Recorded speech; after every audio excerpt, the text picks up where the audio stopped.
관련된 네. 이야기를 한번 좀 저희가 들어볼 수 있는 분인 것 같아요. 아유, 안녕하세요. 반갑습니다. 아유, 안녕하십니까.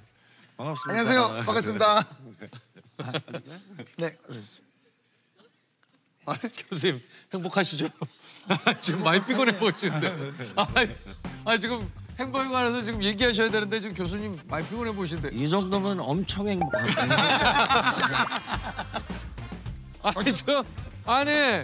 지금 교수님의 행복에 대해서 저희에게 얘기를 해주셔야 되는데 교수님이 조금 약간 피곤해 보이셔가지고 이거 행복하신가 지금. 자, 일단 제가 한번 소개를 드릴게요. 우리의 행복은 어디에서 올까? 이 질문을 30년간 연구한 세계적인 행복 심리학자 서은국 교수님이십니다.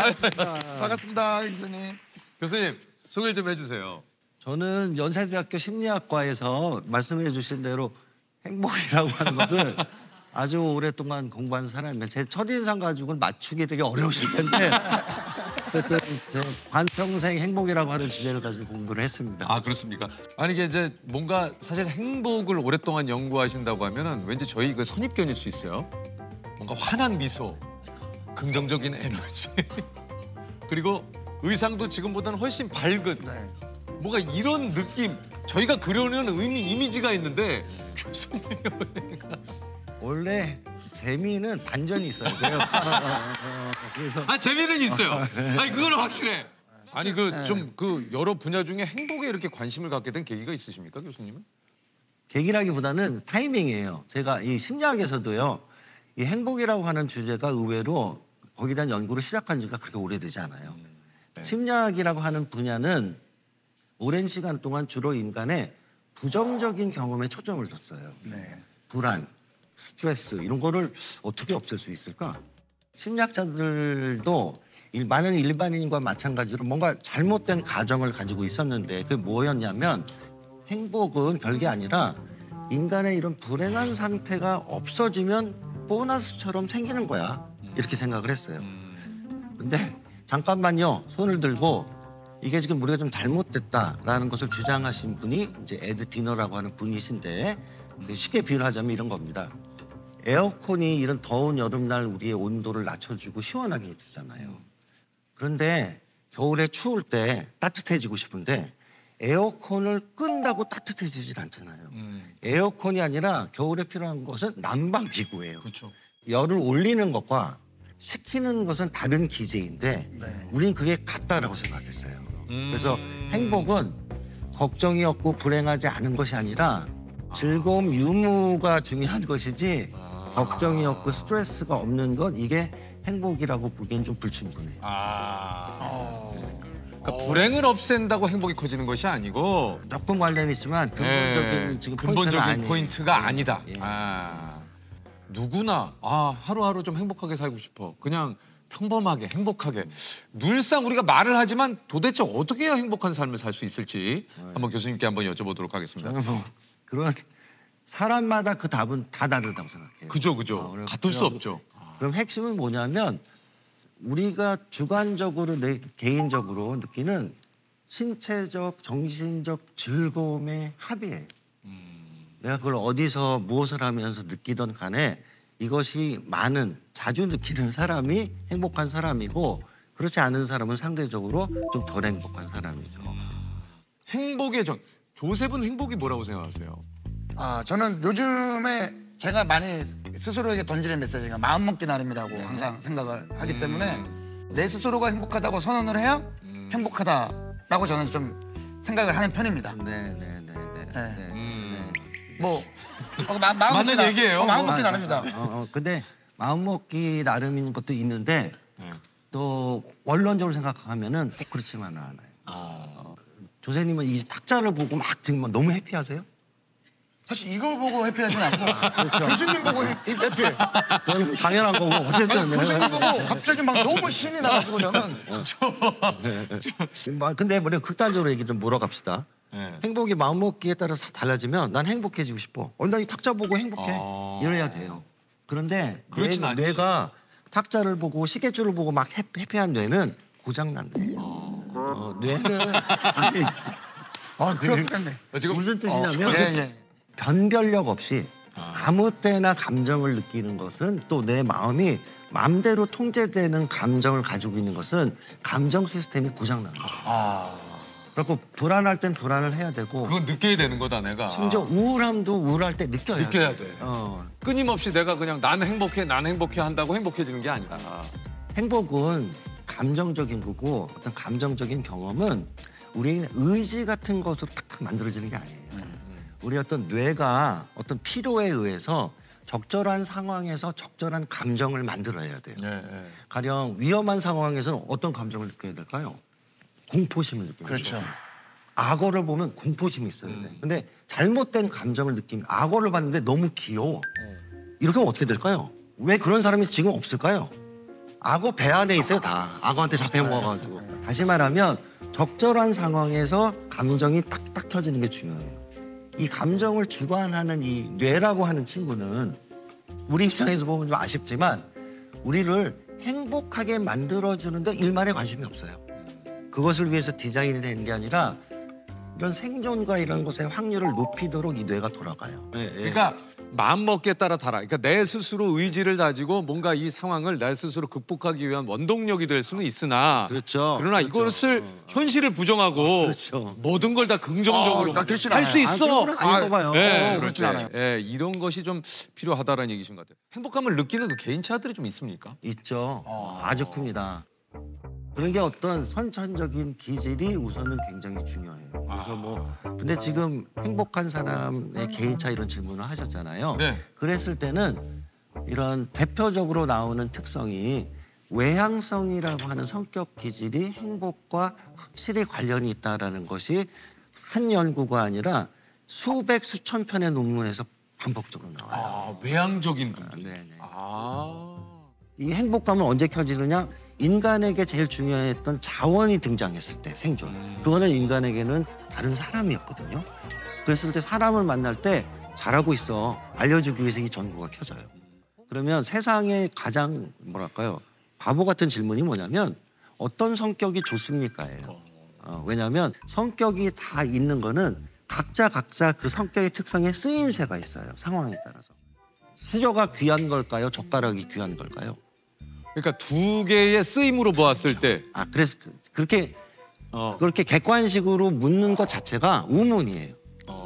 왜냐하면 국을 먹을 때는 수저가 있어야 그치, 되고 그치. 네네네. 콩나물 먹을 때 젓가락이 있어야 되지. 그쵸. 다시 말하면 성격을 우리가 수저 젓가락에 비유하자면 뭐가 좋으냐? 이거는 약간 바보 같은 질문이에요. 크게 보면 외향성이 갖고 있는 여러 가지 문제점들도 많아요. 어떤 것들이 있을까요? 외향적인 사람들.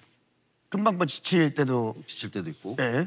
용맹하기도 하고 네. 등등인데 용맹을 넘으면 뭐죠? 오지랖이 될 때도 오지랖도 있고 만용이 있을 수도 있고 뭐 가끔 그래서 사실은 나대는 경우도 있고. 많이 죽어요. 그렇죠. 용맹. 아. 예를 들면 이거죠. 악어가 앞에 있는데 야 내가 정리할게. 그렇죠. 득과 실이 근데 교수님 외향적이면 많이 죽는다.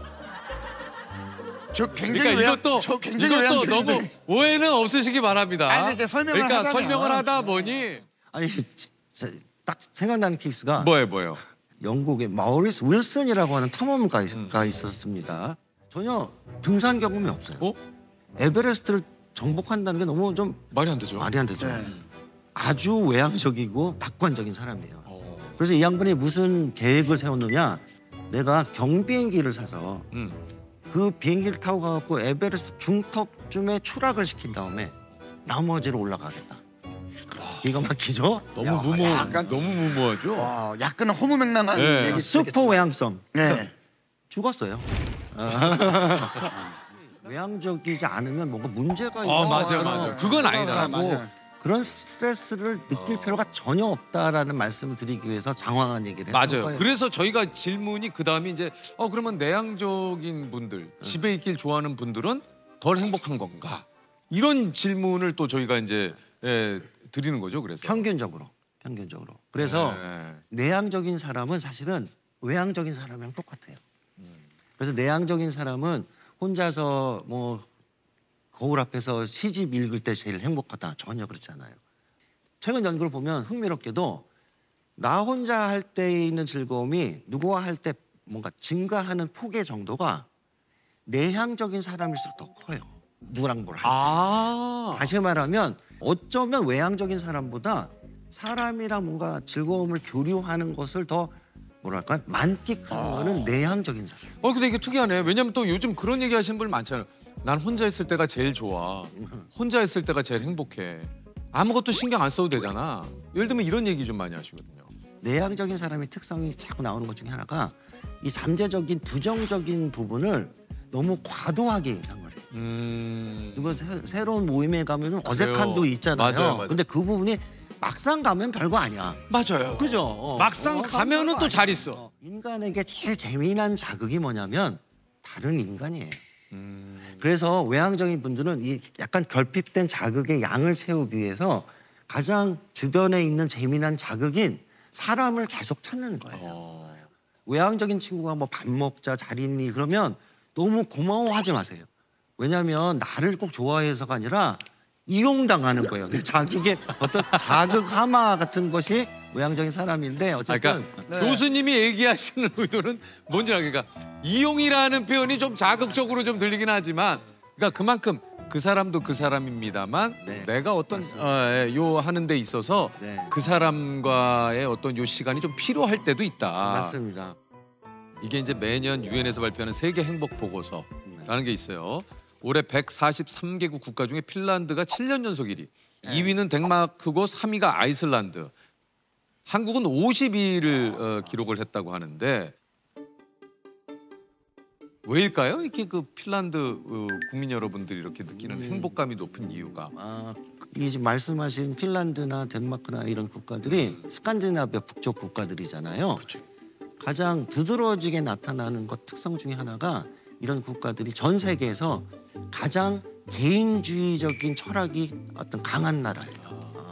근데 이 개인주의라고 하는 거는 우리가 자칫 잘못 생각하면 자기 것만 챙기는 어떤 이기주의랑 혼돈할 수가 있는데 그게 아니라 개인주의는 뭐냐면 어떤 틀에다가 가둬가지고 이게 옳건 너희 건 다 틀렸어 이렇게 하는 게 아니라 너 각자의 생각이나 가치나 이런 것들을 철학을 존중하는 어떤 포용성을 얘기하는 것이거든요. 근데 그렇지가 않고 야 인생은 일로 가는 거야. 이게 정답이야.를 정해주고 이런 개인적인 취향은 다 자꾸 쓸어가지고 한 방향으로 몬다.